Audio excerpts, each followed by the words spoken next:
thank you everyone for joining us today as we talk about challenges that we all experience in supporting people with intellectual and developmental disabilities who have dual diagnosis. And when we're talking about dual diagnosis, we're really talking about people with an intellectual disability and a mental health condition. And so that's what we're gonna highlight today.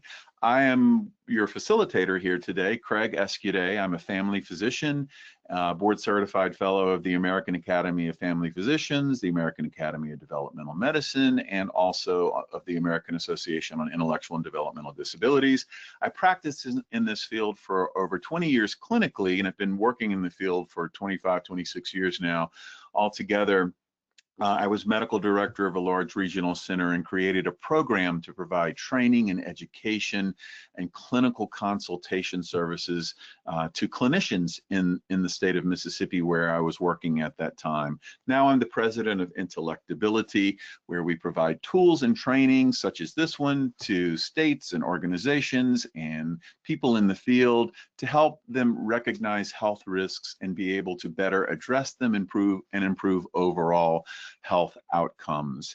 I'm going to now introduce to you a good friend and brilliant colleague in the field, Dr. Ben Margolis, and he's going to tell you a little bit about himself. Welcome, Ben.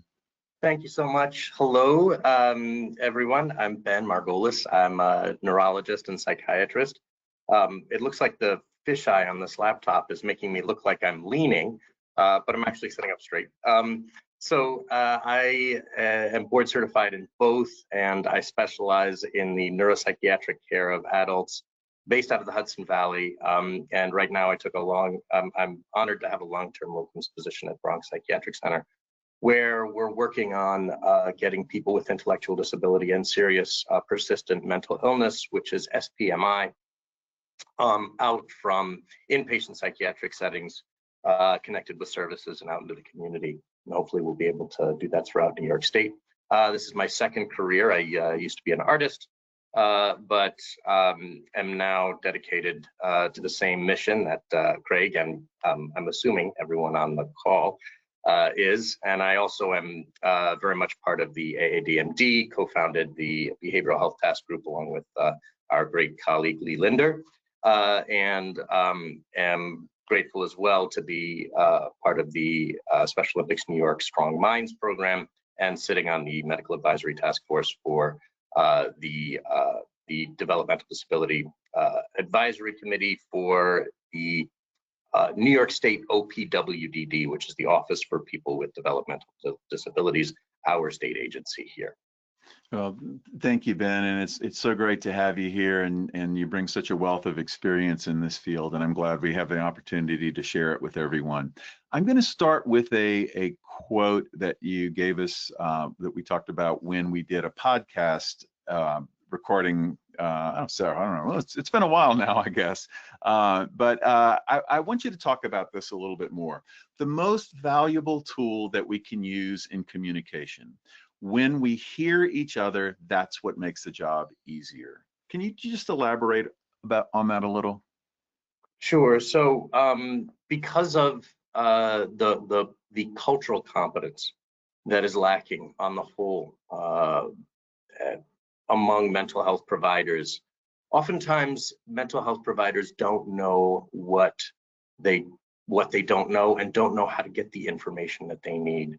So on our part, it's our job to listen, and as well, there is no fundamental curriculum for people, for family members necessarily, for caregivers, and a lot of the time for direct care professionals to be able to know what information a mental health provider needs. So when we can bridge that gap and develop a fundamental cultural competence among care organizations and provide families and caregivers with the resources they need to understand what we need to know, and until we as a field develop an understanding of what it means to be a person living life with an intellectual disability or developmental disability, and what kinds of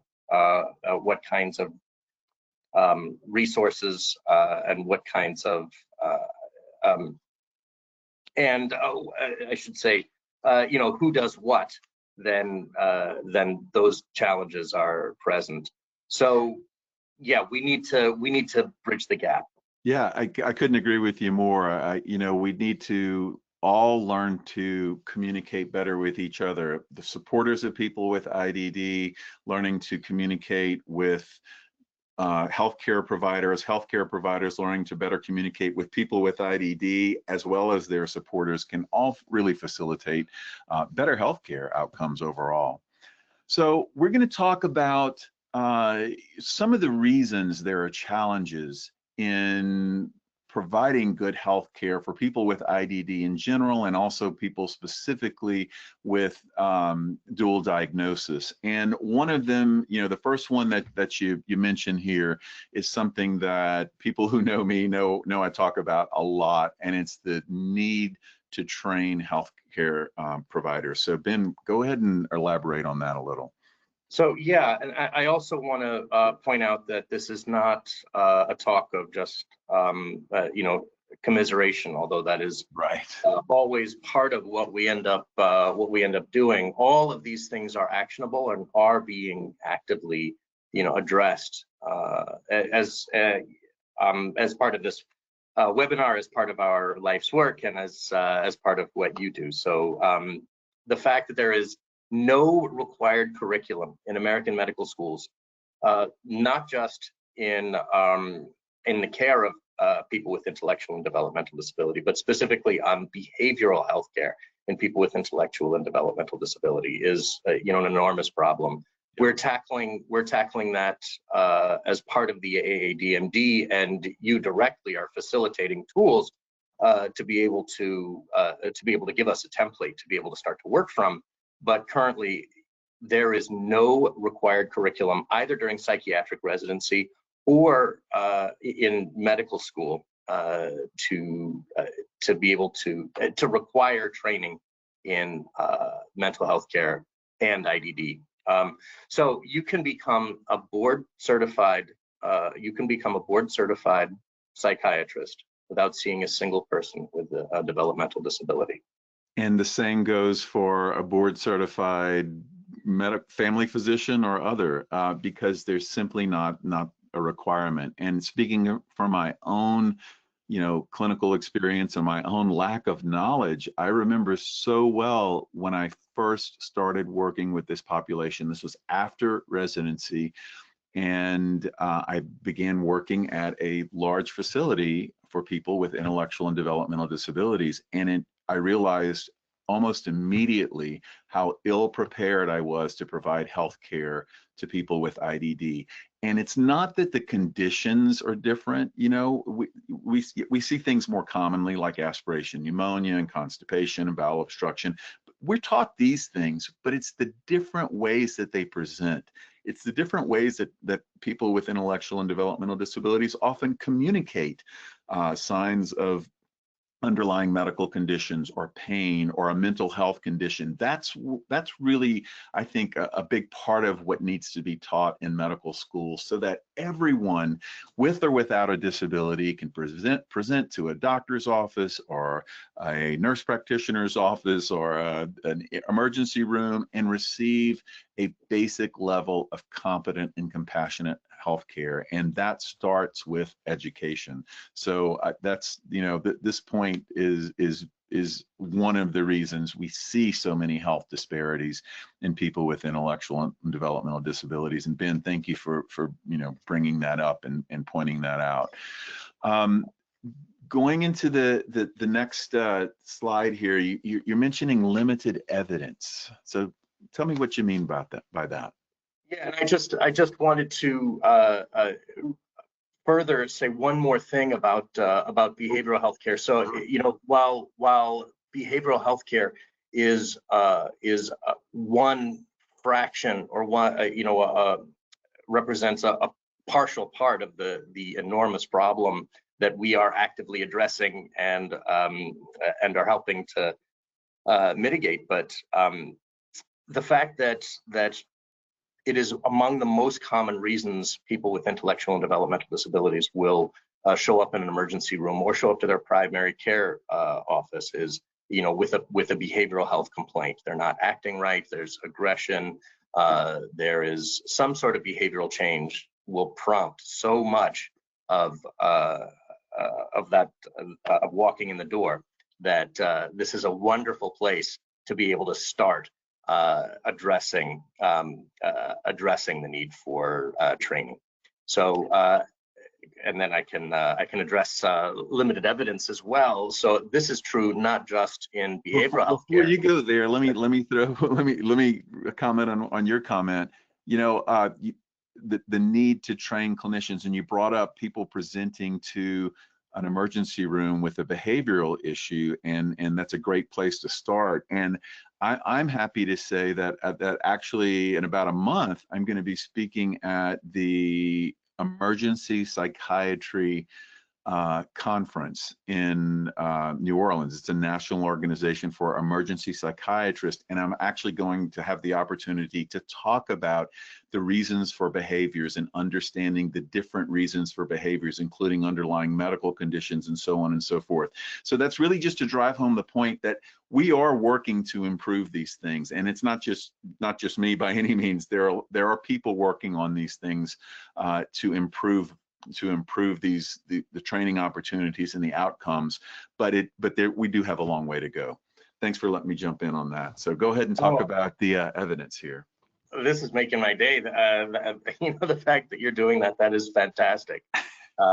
So thank you for doing that talk, and I'll look forward to hearing more about it. So the fact that people with IDD have been largely excluded from clinical trials, and the fact that the DSM is designed to fit, which is our diagnostic and statistical manual. It's what we base psychiatric diagnoses. It's what we use to define and then to apply psychiatric diagnoses with which then we can develop evidence-based treatments. The problem is DSM is written with the general population in mind. There are a set of disorders that are the developmental disabilities and autism spectrum disorder, but associated mental health diagnoses, mood disorders, thought disorders are defined based on the general population. And so while we do have a wonderful tool, the Diagnostic and Statistical Manual for IDD, which is put out by our colleagues at NADD, the National Association for the Dually Diagnosed, based out of Kingston. And there's a second edition of that. On the whole, that is not known given the lack of training among our providers, and given the fact that not only have people with IDD been excluded from clinical trials, meaning we don't have randomized control trials demonstrating effectiveness of the broad pharmacopoeia we have to be able to use for the general population, but because of the lack of researchers and providers from going back to the beginning of psychiatry, we have limited literature to be able to base things on. So if we are using medications to treat specific behavioral or mental health challenges in this population, we are basing it on all off-label uses of drugs. There are right now two FDA-approved medications to treat autism-related aggression, and that's risperidone and aripiprazole. Everything else is off-label and based on limited evidence. We have case reports, we have case series, and we have very, very limited randomized controlled trials. And part of that is a response to the unethical treatment of people with IDD in the past. Out of concern for experimentation, right? Exactly. So there's extra hesitancy on the part of researchers to be able to get through or to be able to work with an IRB, to be able to work with this population because of the added risk and vulnerability. So there's a lot of challenges to getting the evidence that we need to be able to provide care for this population. So there's something you said I want to highlight for everyone listening, and it's take-home point number one for this webinar. We were talking about the need to educate clinicians, and you heard about the DSM/IDD or -IDD, which is the IDD version of the Diagnostic and Statistical Manual. If you are working with psychiatrists or other behavioral therapists and they're not aware of that resource that's out there, what a great gift to give them for the holiday season, right? Maybe help make them aware that this book actually exists and they can use it and learn from it, and it will help them make better diagnoses for people with intellectual and developmental disabilities. And that empowers you guys out there who are listening to be able to effectively provide education and resources as well to improve overall health care for people with IDD. So I'm glad you mentioned that resource. Now, let's move on to communication. And that was kind of relates to the quote that you started off with in the beginning. But, if we don't communicate, we don't know what other people are doing, right? Yeah, absolutely. So the fact that not everybody gets care in a center of excellence, and not everybody gets consolidated care in one healthcare system. In fact, I think that's a minority of the people with IDD in the U.S. So the fact that we will have multiple specialists often caring for the complex needs of these individuals, and the fact that these multiple specialists are often in disparate systems mean that we can't necessarily see each other's medical record. I don't know, as being the right hand, what the left hand is doing. I don't know if a medication has changed. I don't know if there's been a hospitalization. I don't know necessarily if there's been a complication for which another medication has been added. So while this is a problem overall, I think one of the most glaring examples of fragmentation of care occurs in the behavioral health setting, where you'll have either we just wrote an article where someone was on 2 different benzodiazepines, two different tranquilizing medications that I'm guessing were provided by 2 different providers that didn't know about each other. And that presents a risk for stacking of medications, for somnolence, for respiratory distress. Also, we can end up working at cross purposes, where I may be prescribing a medication that causes a certain side effect or increases urinary retention, and then someone's brought to a urologist who doesn't know that I'm prescribing that medication because they don't know that they don't have necessarily an accurate medication or an up-to-date medication list, and adds another medication that can have cognitive side effects to help manage urinary retention. So that's a really, really common scenario. So the other problem is that there can be potentially internal fragmentation within a care organization or within a care system, like within a family. So or within a care team. A behavioral health team of an agency may not be communicating with the medical team, and the behavioral health person may have no real medical training and be the only person that's a liaison communicating with the behavioral health provider. So internal fragmentation of care and internal delays in communicating can create medical risks for the individuals, in addition to us as behavioral health providers needing just to get information about what kinds of behaviors are happening when, so we can better understand what's going on.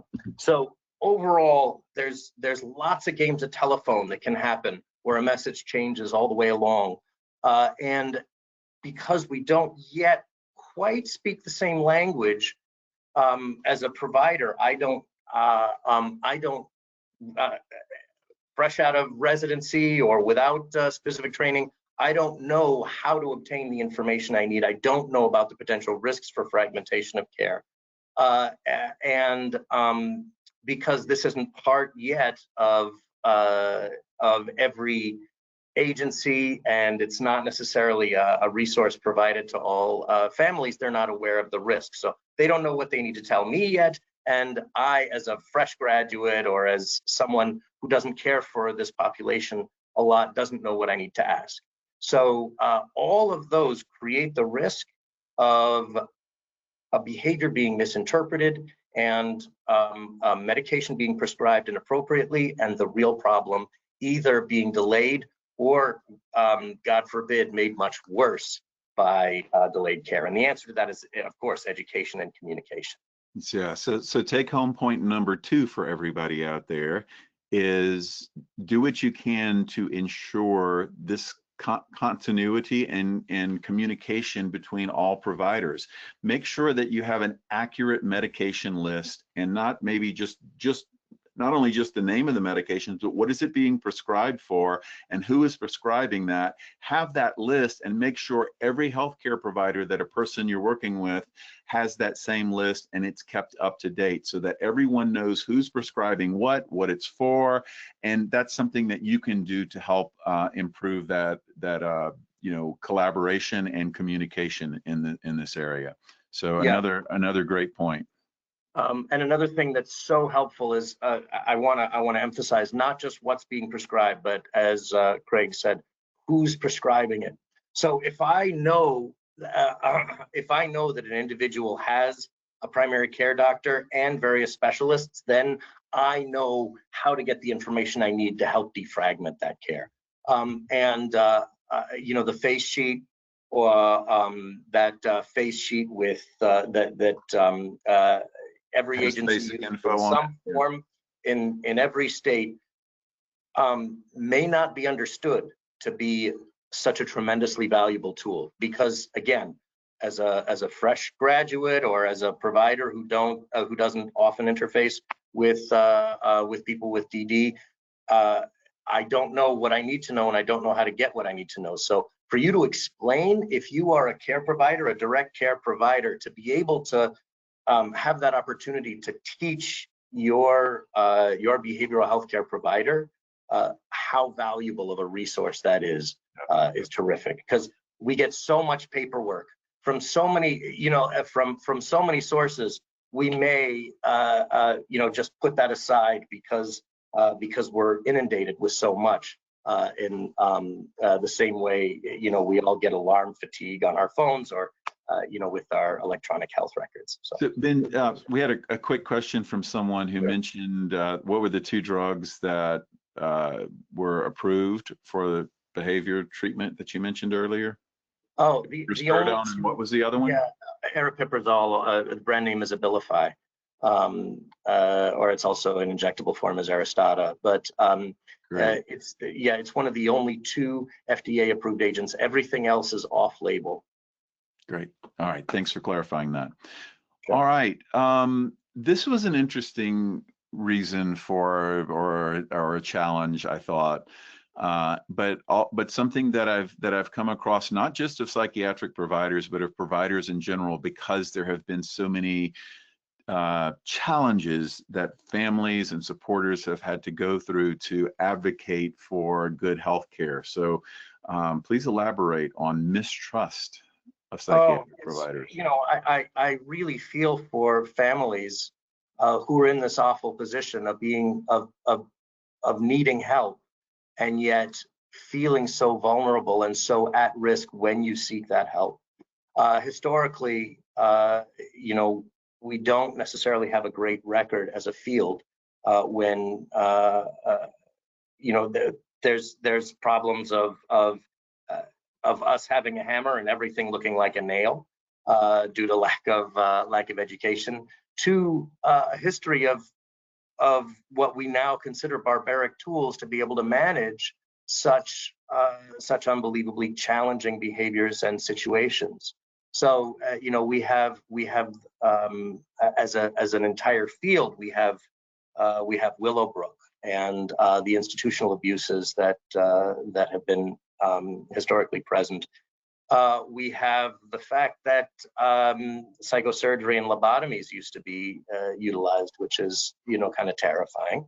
And then we have the fact that that polypharmacy is the norm, and none of these medications, while they can be life-saving, and sometimes medicines really are the answer, none of them are benign or without risks. And when they stack, you do have potential side effects. And when you are a family member or a caregiver or a person with intellectual disability, and you have been, not listened to, you've experienced, some horrors when trying to obtain dental or gynecologic care, it's going to be equally risky to walk into a psychiatrist's office. So there's so many reasons for families to be afraid when coming into our offices, especially given what we just said about our not knowing how to care. So the solution to that is communication and patience. The solution to that is absolutely remembering that we're in this field for a reason, and we care about people, and we are there to help get mental illness out of people's way so they can live their lives to the fullest.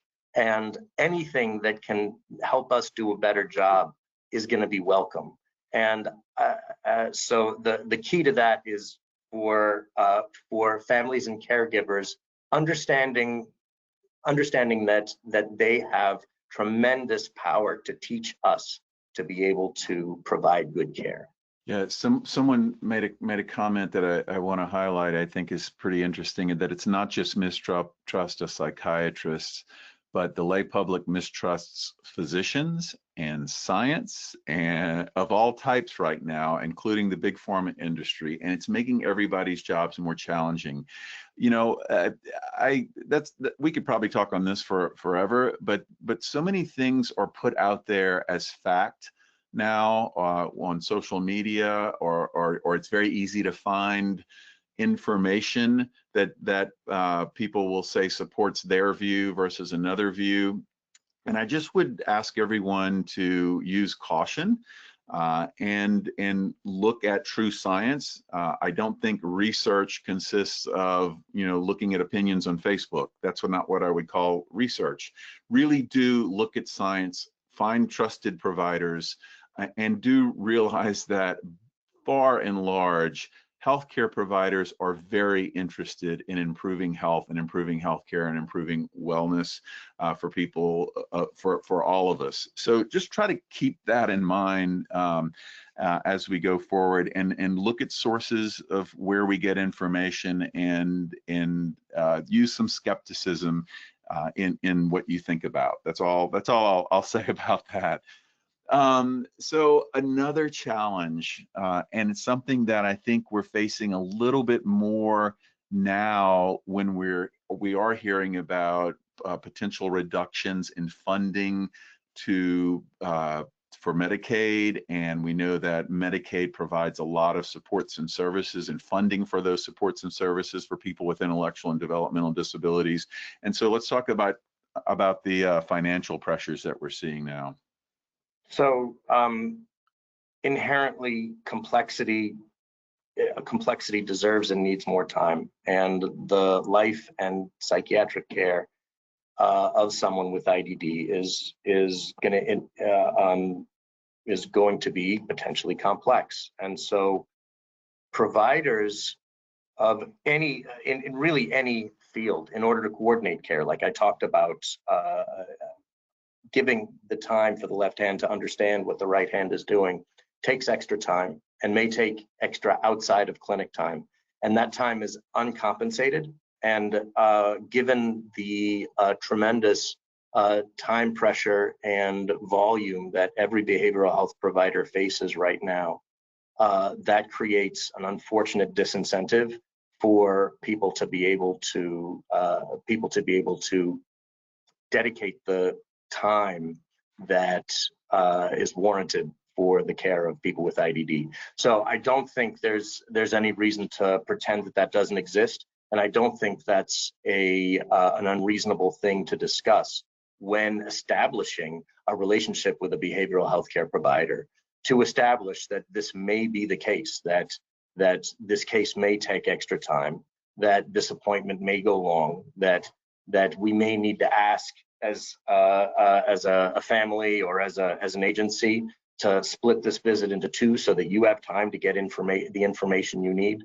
Or if you have a savvy and experienced psychiatric provider, that we may need to break up visits or reschedule in order to properly assess something.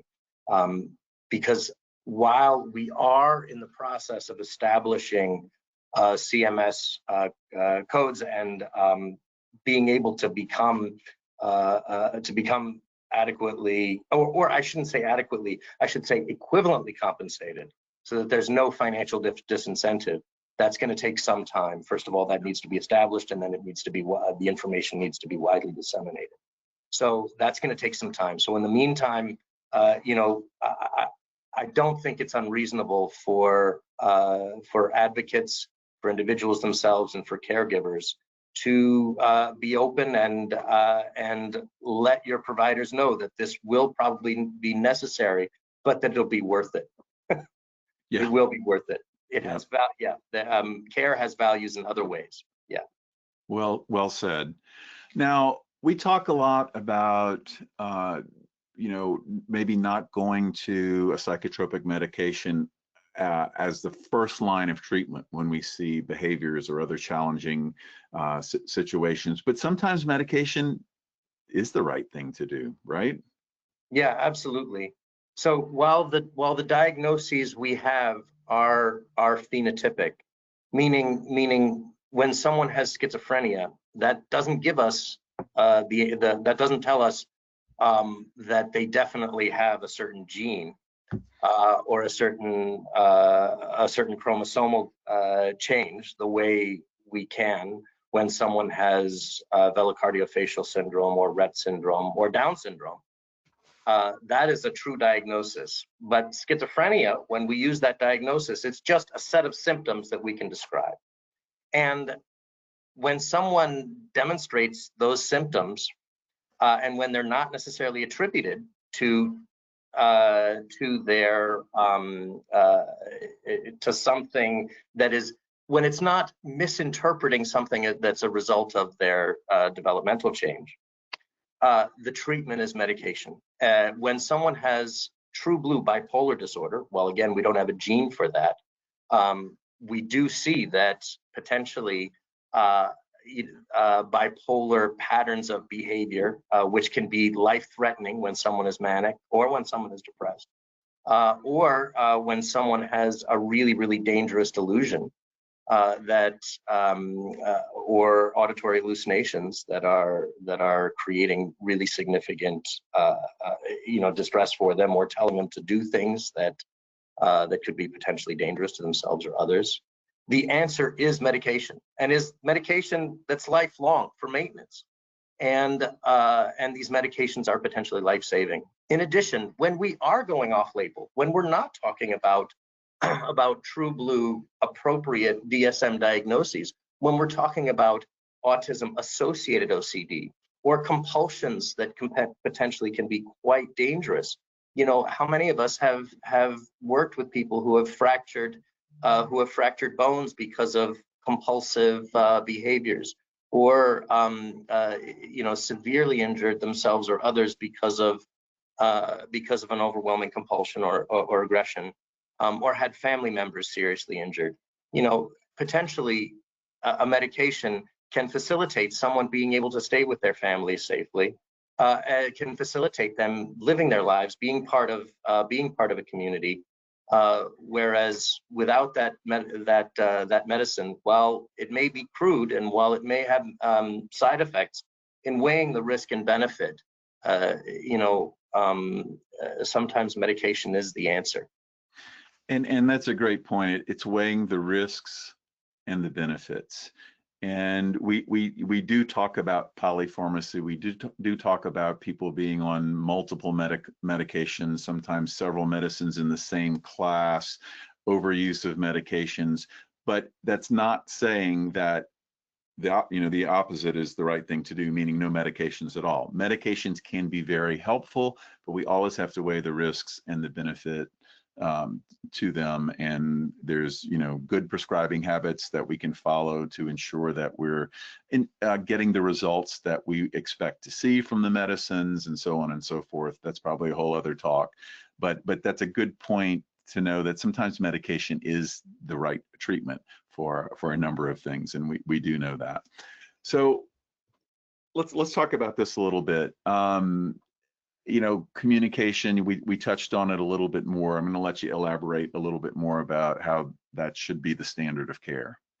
So I think this just kind of sums up what we've been talking about this whole time, is that everyone in a care team needs fundamental basic updates about the individuals that we're caring for. Of course, while the individual that we're caring for is the best source of information for anything and everything, we are often working with people who don't necessarily use words to communicate. So in that case, it's on us. That face sheet, educate us on how valuable that face sheet is. Keep that face sheet up to date. If you're not using some kind of central repository like a face sheet for up-to-date information, then have a person who is not afraid to advocate join the individual that we're caring for in appointments, so that they can provide every part of a person's care team the up-to-date information that they need. Even if they don't know it, it's better to have more information than not enough. So I would just plead for if there are psychiatrists here to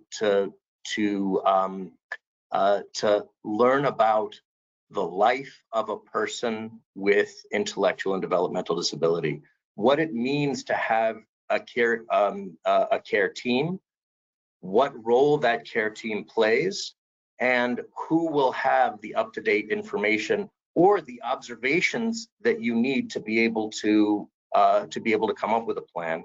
If you are part of a caregiving team that's not on the behavioral health team, know that you can provide that education to a behavioral health provider, who invariably, I guarantee you, will appreciate it and thank you. Because not only will they learn how to care for the individual that's there with you, but they will have a much easier time saying yes and welcoming other individuals into their practice, and will be able to provide them with the appropriate care, utilizing the training that we all have that can apply to everybody. We just need, like Craig was saying at the very, very beginning, we need to adapt what we know to this population. Excellent information. So, what can we really make it easier for each other, Ben? Absolutely, we really can. When behaviors are extreme and when people are getting hurt, that's an emergency, and it can feel like a tremendous emergency when someone has distress. But what they tell us when we're first going to codes is, of course, the first thing you do when you arrive at a code is take your own pulse. Check your own. Yep, I remember that one. So for us to be able to breathe and remember that we're all in this for the same goal, to avoid blame and frustration with each other that comes out of mistrust, that comes out of this history of mistreatment, that we all are in this for the same goal, and to remember that there is absolutely no hopeless situation, that while it may take time, these crises that we come to behaviorally do pass as we address them together as a team, and that there really is no hopeless situation when it comes to behavioral health crises and mental health, maintaining good mental health among people with IDD. Yep, and it often does take a team, and the team members can benefit from being very open-minded, hearing the other perspectives, and really working together with the same goal of helping that person with whatever's going on in their life.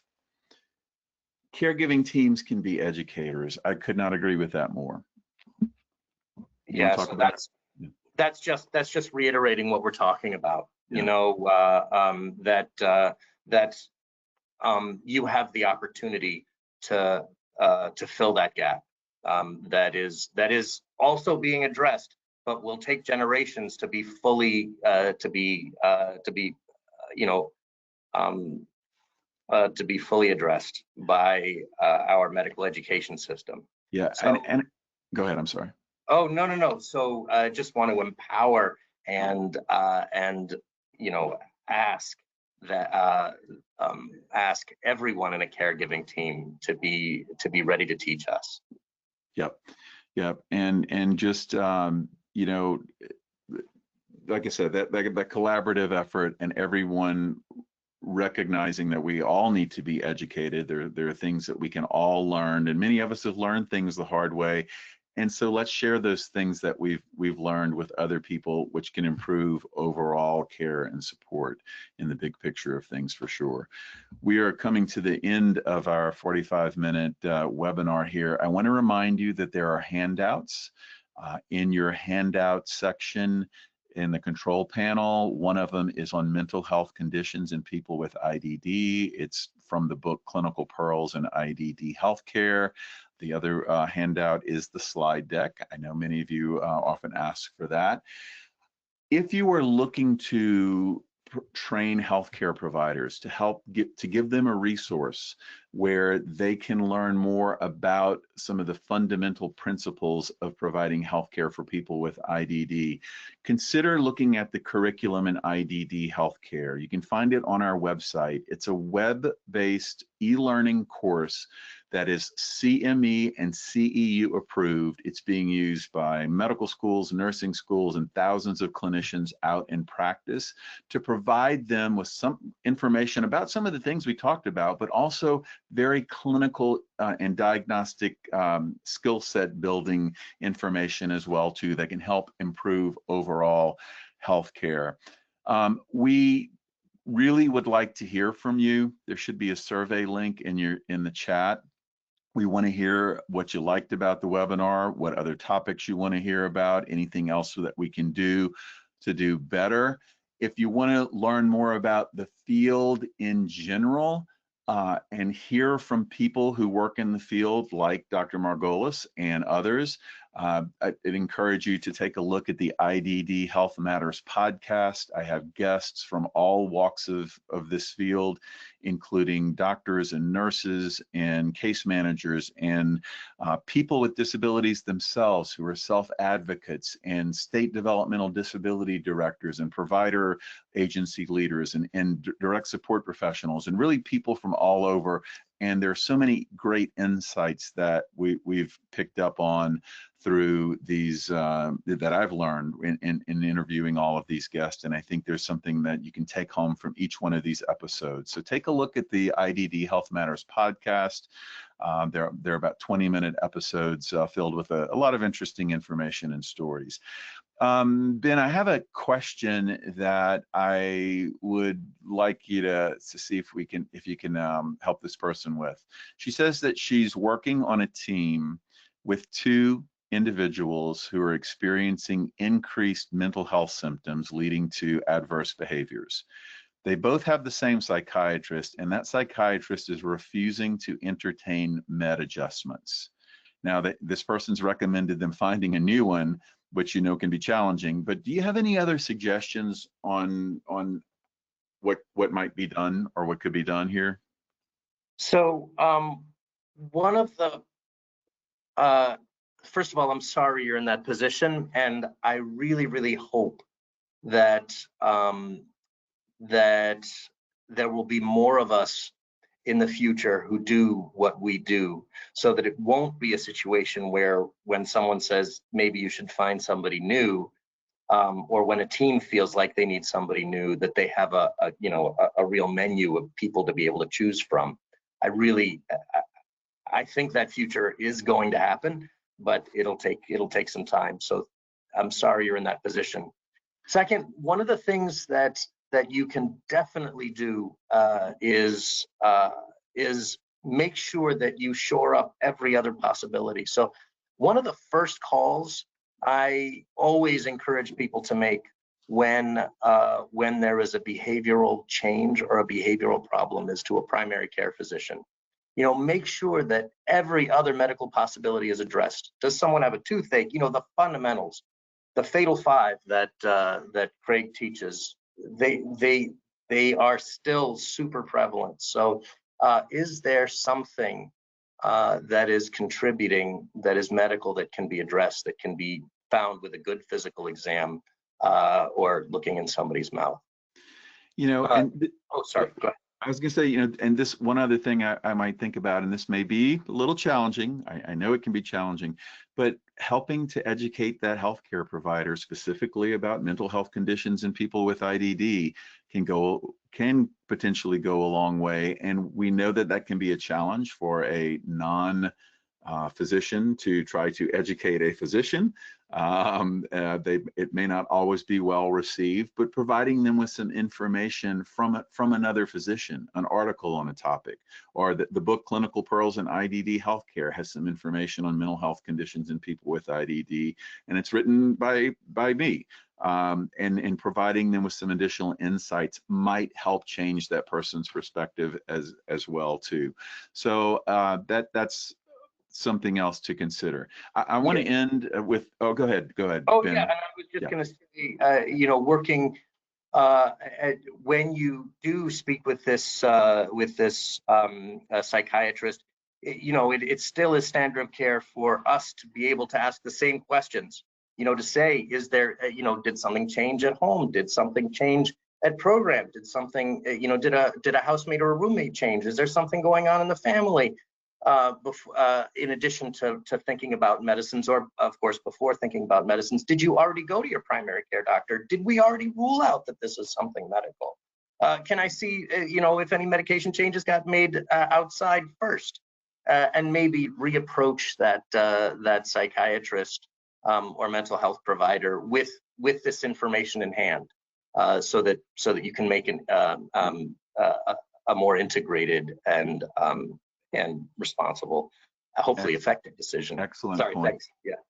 Yeah, I want to end with a comment that someone made in the question box. It says, as someone with 6 years experience as a DSP, I very much appreciate this webinar. I often would say things such as, oh, I'm just a DSP, what do I know?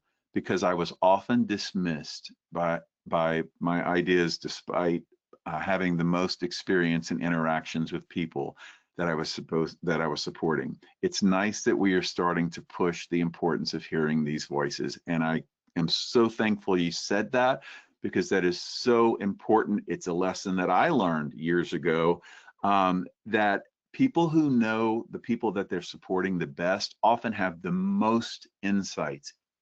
And it's so important to get the perspective of everyone who works with someone. And we as clinicians need to know how to ask the right questions to supporters.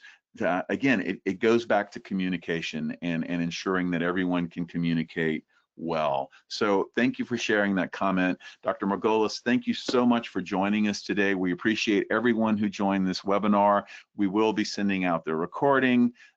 This will also end up being one episode of the IDD Health Matters podcast, so you'll be able to share it with others that you think would benefit from hearing this as well too. So again, thanks everybody, and we will see you next time for Tara Wants a Boyfriend. So don't forget to look at that, look at the replacingrisk.com website for upcoming webinars that we'll be presenting.